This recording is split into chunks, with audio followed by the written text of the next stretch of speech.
Hi everyone, it's Ren here. Welcome to my room.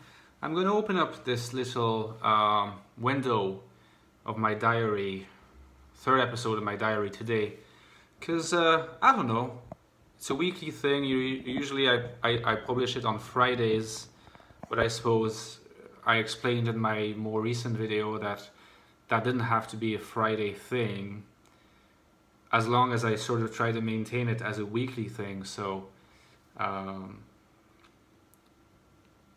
didn't, yeah, I mean, I have a few topics in mind that I like to cover in the future for this channel, but I just wasn't really in the mood today for some reason. I started recording, I made two attempts. There's one video that I wanted to make today. Well, I've been thinking about it for a few days, but for some reason I never gathered the momentum, and I sort of stopped halfway through, figuring that I just lack a certain drive when I talk about it. So I need to kind of ask myself, what is it that's missing? What is it that I do not find interesting enough yet about my approach to the topic? And that's one of the two themes that I'd like to tackle. So the first one is I just have these NI moments sometimes. Just let me just give me a tiny bit of time. Yeah. So the first one is about the connection between acting and the INFJ. I just find it interesting that a lot of really great actors and actresses, but here I'm specifically thinking more about actors, have INFJ types. I mean, when you think of DDL, Daniel Day-Lewis, when you think of Ralph Fiennes, the great English actor, and then when you think of Al Pacino as well, I think they're pretty established INFJs. If you check out their interviews, you'll notice that there's something very FE-esque, NIFE-esque about them, and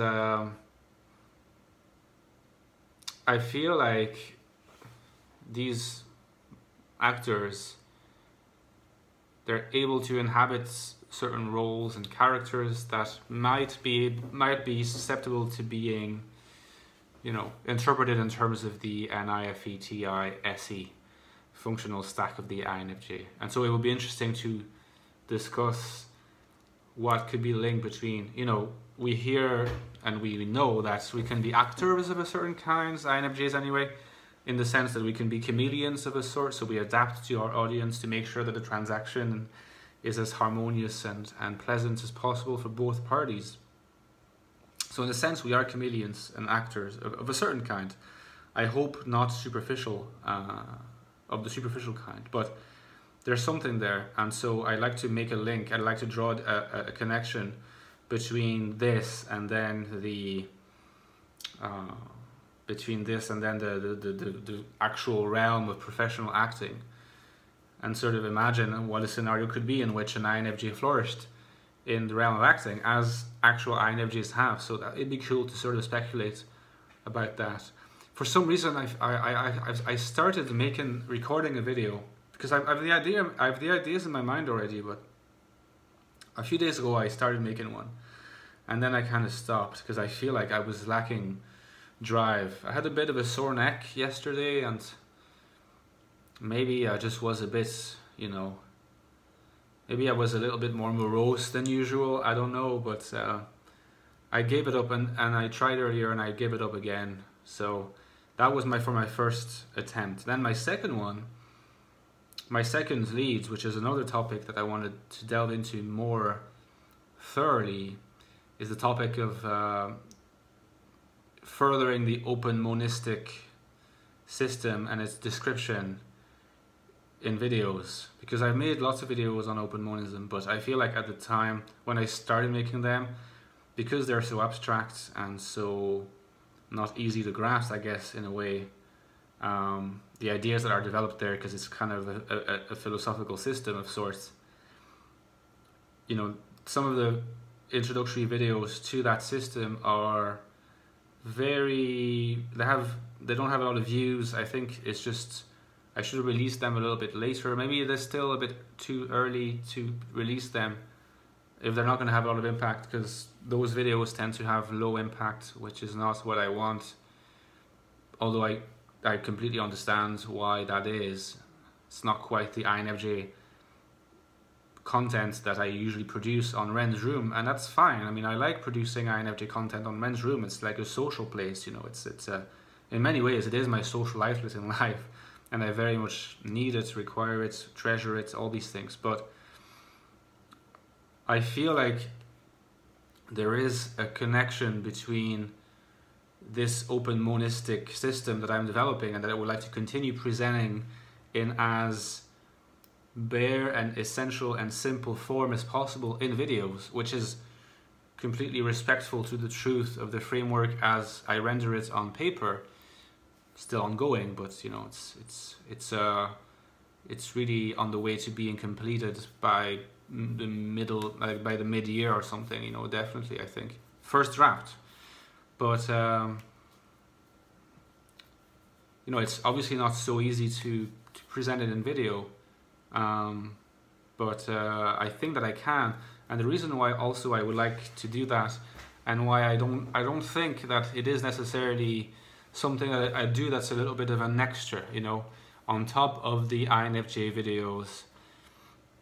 I can have my little philosophy corner, as I call it, to talk about the philosophy stuff, because I think there is a link. Not only is there a link often between the philosophical mindset and the mindset of an INFJ, but there is also an even more concrete link between how I see my life and how I see the presentation of my videos, and how I see, at the most concrete level possible, what I call my NI vision, which I've been referring to quite a lot in recent videos, and open monism, because in a way that is the concretization of the vision that I'm talking about. And so in order to, I guess, convey my vision at the formal level, I need to be able to express open monism.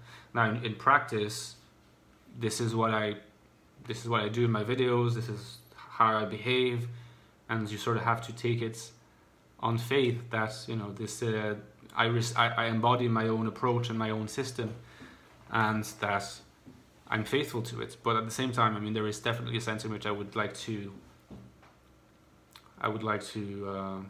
bring it to life both on paper and in video. I'm thinking of once my work on open monism is finished, in terms of, let's say, an introduction to open monism as a manuscript is done.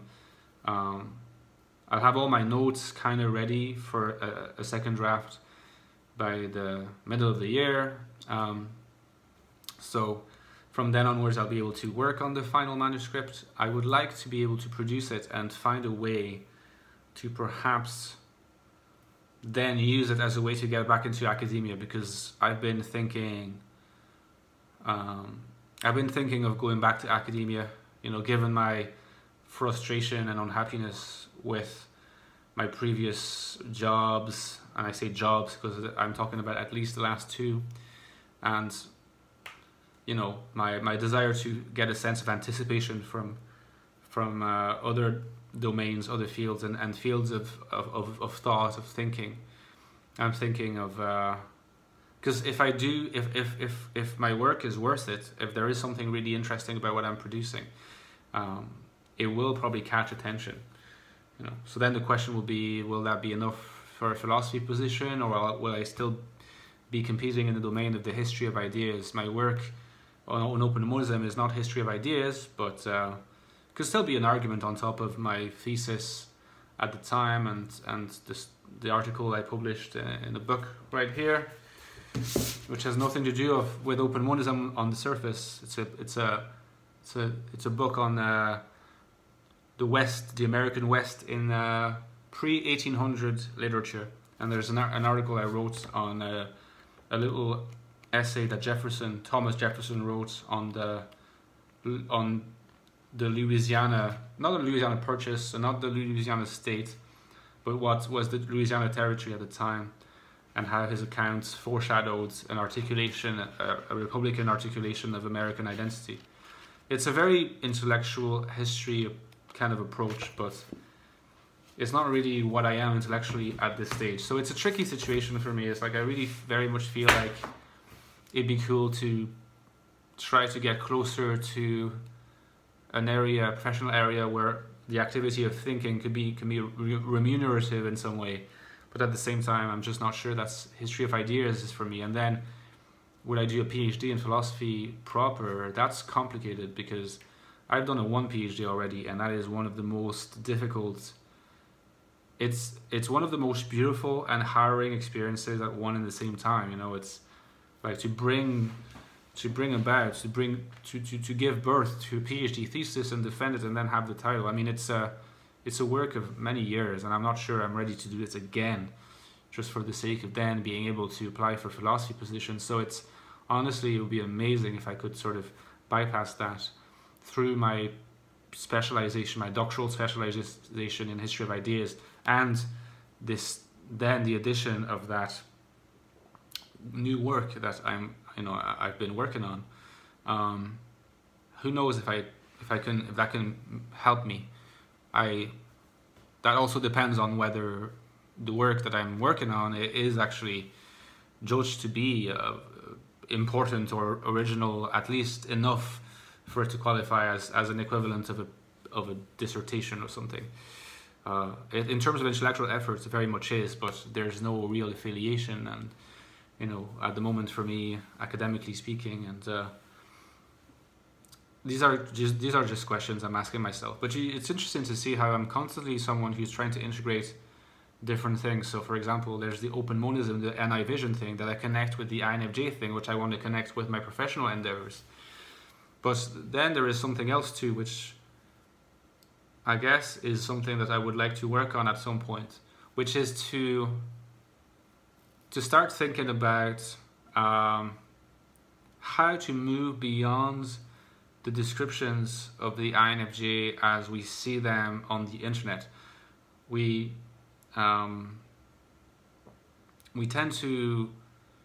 we're very familiar with how people have come to, not everyone, those who are in the know are not concerned by this, but the people who are not in the know tend to have an understanding of the INFJ as, this very altruistic empath that wants the best for the world, and that is blah, blah, blah, blah, blah, blah, blah, and doesn't really get into the complexities of the INFJ type. Because the more I think about it, the more I believe that the INFJ type, it really generally is one of the most complex, contradictory, and paradoxical types there is. And for such a complex, contradictory, and paradoxical type there is, it's no surprise really in some respect that there should be such a rarity of this type. So I think that there is something very complex about the INFJ that's not captured by the descriptions we see of it online, and that massively contributes to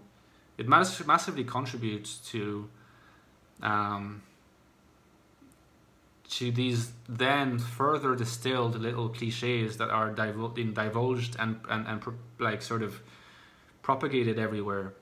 So there's like a reinforcing feedback loop effect between the 16 personalities type descriptions of the INFJ that are not very true to life, and then the further propagations of these cliches or sort of inaccurate views via a multiplicity of different micro channels, levels, platforms, such as all the YouTube channels that I guess, when I say all the YouTube channels, I guess I mean some YouTube channels that seem to defend a view of the INFJ that seems quite inaccurate to me. And I'm not necessarily against, I'm not for them to disappear, but I would like to, because people are allowed to do whatever they want, but I'd like to be able to try to articulate like a real definition of what an INFJ is, more or less, taken into account all the differences, because I feel like an attempt at some kind of integrative definition of basically what an INFJ is impossible. It's not really something that's provided online, it seems to me, in the literature. There's different bits and pieces. I think the written descriptions, and maybe you guys are going to be able to augment that with your own insights and your own knowledge of various descriptions online, but it seems to me that the best ones are stuff from Personality Junkie, you know, the INFJ on Personality Junkie. I never remember if it's Psychology Junkie and Personality Junkie, because these are two different sites. But the one where AJ Drenth writes a lot of stuff, there's lots of stuff about INFJs that's quite good there. I think it's a good starting point. And then there's the Stellar Mays description article that I commented on in one of my videos. I think it was last December. Which is really good, but it has one drawback, which is that it makes use not at every point, but enough points that it starts becoming a bit strange. It makes use of astrology kind of terminology, and again, I don't have anything necessarily against astrology per se, but I think it is kind of its own thing, and I'm not sure it should be mixed with MBTI, and in the eyes of a lot of people, it might sort of hurt the credibility of an otherwise really, really insightful article on the INFJ. But there's also a really good article on Stellar Mays on the distinction between T and FE and other stuff about the INFJ in particular and the INFP. Although I think the vision of the INFP on Stellar Mays is a little bit off, but because there's like a bit of a dichotomy between like the real nice guys being the INFP and the kind of nice guys who are not really nice, the INFJs. There's a grain of truth to it in the sense that INFPs are less likely to chameleonize through life as INFJs are, but still, you know, it's a bit of a black and white opposition there. Although I do get the spirit of it. So you have Personality Junkie that has a lot of articles, so it doesn't really seem to come across with its own unique vision of the INFJ, although the insights into the INFJ on Personality Junkie are really good. And then there is Stellar Mays that has these problems that I just listed.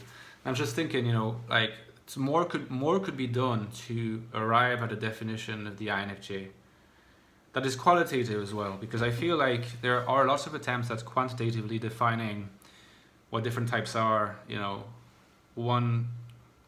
the CF Joseph person is mentioned to me often. I still need to check what he does. Obviously you have Michael Pierce, who's done interesting stuff, and then there's Day of Superpowers. I watched some videos by him, and at least the stuff is interesting. So it's more of an attempt at a scientific approach of modeling type. I'm assuming that he's a bit controversial for some people, but this objective personality thing, but I see some merit in it. So I would not necessarily want to sort of compete with that or try to complement their approach, the sort of quantitative approaches, because, well, it's not necessarily because I don't want to be competing with them, but more because I don't feel like that's where my added value could be. I feel like I'm much more comfortable with describing different dimensions of the INFJ personality qualitatively by saying, okay, I can talk about anxiety, I can talk about cynicism, I can talk about assertiveness, anger, I can talk about this and that. So broad themes in relation to the INFJ, broadly speaking and qualitatively speaking, existentially speaking rather than quantitatively speaking. It's where I'm comfortable is in the qualitative domain usually. And so to sort of propose a new portrait of the INFJ in all its complexity, and a qualitative portrait would be nice. It could be systematic, but from a qualitative point of view, not with terminology or symbols or anything. You know, just a qualitative description, the sort of the new description of the INFJ or something like that.